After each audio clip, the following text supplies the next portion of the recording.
The year is 2011, and you're a 10-year-old me waddling into a Walmart with your birthday money that you got from your birthday.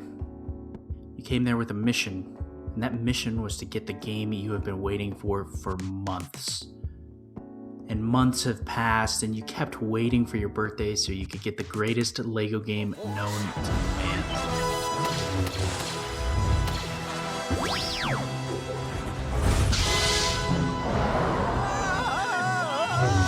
LEGO Star Wars 3, The Clone Wars.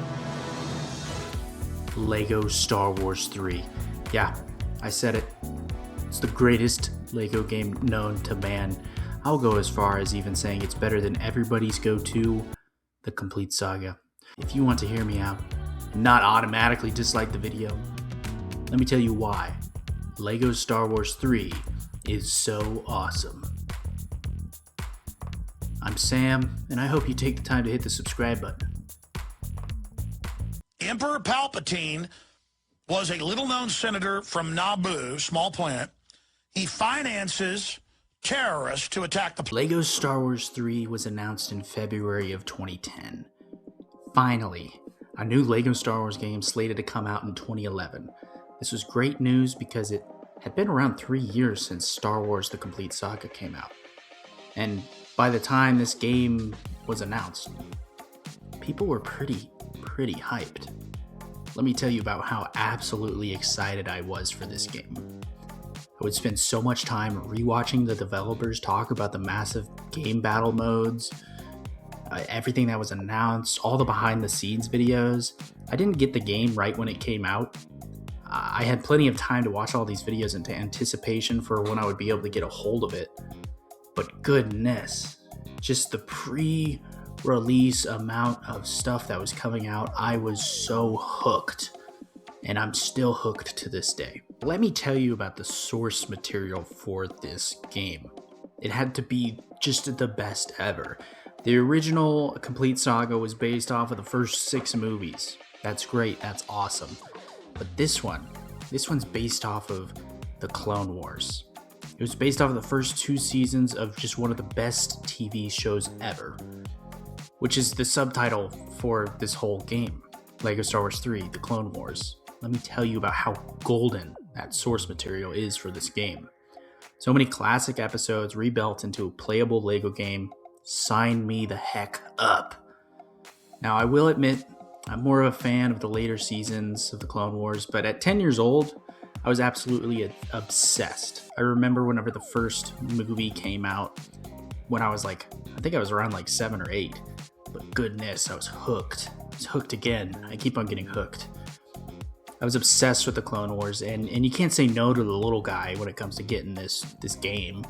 I think if TT Games would take the time and remake the entire Clone Wars into LEGO format, that game would go down as one of the greatest games ever. Come on, a slam dunk in the money bank. I read that wrong. Slam dunk, money in the bank. Imagine the content. But hey, a boy can dream, or a man. And when that leads us to our sponsor, the subscribe button. Did you know I wanted more subscribers? This is a want, not a need, but I'll take what I can get. Okay? Just hit that little button. Okay? Alright, so the game comes out, and let's just say it's in one of the top 10 most games of all time. The game opens with one of the greatest intro missions that I believe there is for a LEGO game. It gets you up to speed on Force abilities, it has funny cinematics, which I'll cover in a later portion of the video, but it sets up for the entire beginning of the Clone Wars, which they did a great job at because we never see that immediate transition towards the Clone Wars. The Geonosis Arena is the only mission we have seen before in other LEGO games. From here on out, it's only the best, with some exceptions. Now, I want to be honest, I don't plan on glazing over this game every second, so please stick around, and I'd like to hear your opinions down below. What really makes this game great is the missions in this game. The missions are some of my favorite types of LEGO missions because they took what was in the first previous Star Wars games and improved upon it so much. Instead of walking into the doors to choose missions before, now you choose missions from a hologram map in a hub world that's completely different than we've seen before. It allows you to choose from chasing 3 of the main Clone Wars villains: Count Dooku, Asajj Ventress, and General Grievous. This is a nice switch up, and it makes you seem like you have more of a choice. You aren't having to run around the hub world to choose a mission. You can just do the majority of the choosing from this mini console right here. You get so much more meat and potatoes the way these missions are crafted as well. For instance, you don't get regular space missions like in the first one. You get a blend of ground to space combat, where you can jump from space battle, land to complete some puzzles, and get something up and running. This game has changed since the last one. You have massive ground battle missions as well, where you have to destroy enemy bases, build friendly resources that will help aid in taking more enemy bases. One of the best things that comes from this game is if you have a clone commander, they have the ability to command a squad of clone troopers. Just a beautiful mechanic. And I think that that's somewhat in the more newer LEGO Star Wars, the Skywalker saga, but I won't get into that. However, on some levels, I can't say they're my favorite. Like our good old Count Dooku Mission 2. This mission was just annoying to me. You're handicapped by not being able to call in friendly reinforcements, and it just makes the level drag on. Then you have your more baseline missions with a twist. You sometimes are thrown into levels where you have to be in 2 places at once, so they accommodate you by giving you the ability to swap to different characters on the other side of the map or in a different mission area. That's the same thing. If you were playing split screen with the other player, you could be running around on the other side completing different puzzles while they're just doing the same thing, or they're waiting for you to complete your puzzles. It just goes to show that with this game's mission designs, they really focused on shaking up what we have seen before. That doesn't mean that some of the missions aren't utterly stupid. These level designs are some of the most interesting I've seen, but you have plenty of gems in this game. The missions, of course, sometimes can get repetitive in their nature of puzzles, but what's really driving you through the missions is the story. You're basically just replaying through the Clone Wars, but in LEGO. And it's so fun just to see how they adapt the different Clone Wars arcs into LEGO. So that just makes it more fun for me. That kind of brings me into the cutscenes of this game. And this game, I believe, has like some of the best Star Wars cutscenes for a LEGO game. Because of course it's just mumbling, but they brought in the actual Clone Wars actors to play the respective characters. And the comedy in that is just so funny. You can tell it's them. And it's hilarious, even though it's just mumbling. The cutscenes, of course, they fill the gaps in the story, but the majority of this stuff we've already seen in the Clone Wars, but it's just Legofied, and there's more comedy in it. Still, I just love D. Bradley Baker as the clones. You can tell he really enjoys coming to work just to mumble and make strange noises and just be the clones. And that kind of brings me into my favorite characters in these cutscenes, and it's always the clones. The clones are just the funniest, and then those are followed by the droids. It's fun to watch the actual actors. You can tell that Matt Lanter, D. Bradley Baker, and just everybody else, they are all having fun doing this. And something that kind of fills in those missions, of course, alongside the cutscenes, are the puzzles. And the puzzles in these games, they're nothing to write home about. Let's be honest, I'm a man, and I can beat these so quick. A lot of them are just like the original games, where it's break this, build this, use the force to lift this thing, put it somewhere else, or my favorite, we're gonna flash some lights in your face, and I want you to tell me what orders they were flashed in. The puzzles really are a lot of the gameplay, and they can be fun, but they aren't really the driving factors of this game. I feel like the characters and collectibles and playing through the Clone Wars really are what drives this game. With the characters being one of the more driving factors of this game for me personally, I think the character selection in this game really is the best of the best. Simply focusing on the characters from the Clone Wars, Jedis, clones, Sith, droids, bounty hunters, but saving your classic characters for the mini-kits. They even have Star Killer and the Gonk droid. Sadly, I don't know why, but they kept on wanting to kill the Gonk droid, which doesn't make me happy, so I massacred the entire bridge of the USS Jedi. The characters in this game are really what make it special. Classic Clone Wars characters, heroes and villains. You can't even get Savage Opress through a cheat code. That's all I have to say. The characters in this game really are the butter to my bread. The amount of characters in this game really is amazing too. You've got so many options, and it's so satisfying when you save up your studs to get these characters, and it encourages you to play through the missions again as those characters. Because one, you unlock different abilities with different characters. When you replay, you have the chance to bring in your Sith users to help you unlock further things in other levels. The replayability in this game is really based off of the characters. Of course, that's the same as the last one, but I feel like they really play into the fact of how much fun these characters actually are. You're playing through Clone Wars characters, or if you unlock Emperor Palpatine, or Darth Vader, or Galen Merrick, Starkiller, that really changes the gameplay, and it's so much fun. I think that one of the more unique takes on this game is the hub world. I think it is just so unique. It allows you to roam around your friendly ship, but at any point, if you wanted to, you can shoot over to the enemy side.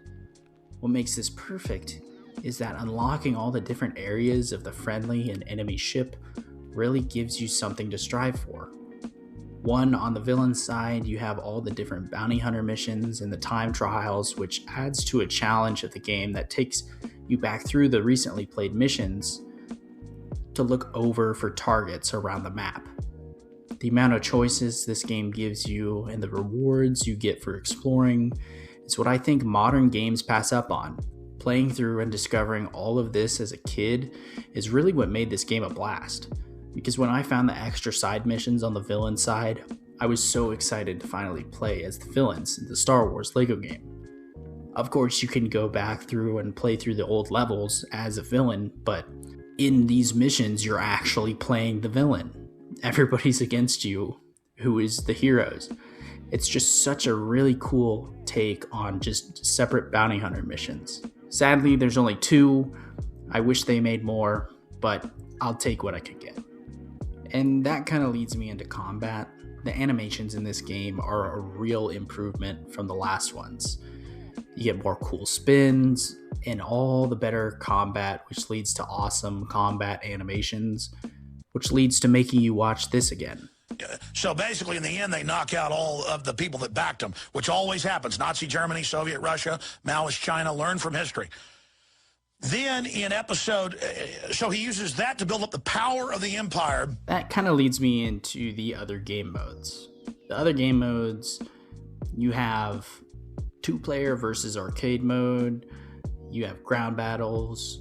The ground battles were fun because you have to take over multiple planets, either as the hero side or the villain side. It's just a fun way to experience the game modes that they've given you with a little bit more of a challenge. I think that these game modes, they should have been in the more recent Lego Star Wars The Skywalker Saga game, but I don't want to talk about that disappointment right now. I'm really not vibing with it. Then you got cheat codes and extras, and they kind of go hand in hand in this game. You could be a really honest man, spend all your hard-earned studs on a couple of red bit bricks. You could enter some cheat codes, throw away your pride down the drain. Get you a stud multiplier that gets you however many studs this is. The red bricks just make the replayability of this game so much more fun. You can have one red brick where you dual wield lightsabers, increase build speed, and have invincibility. The list goes on, but these enhancers just make the game more fun and more replayable.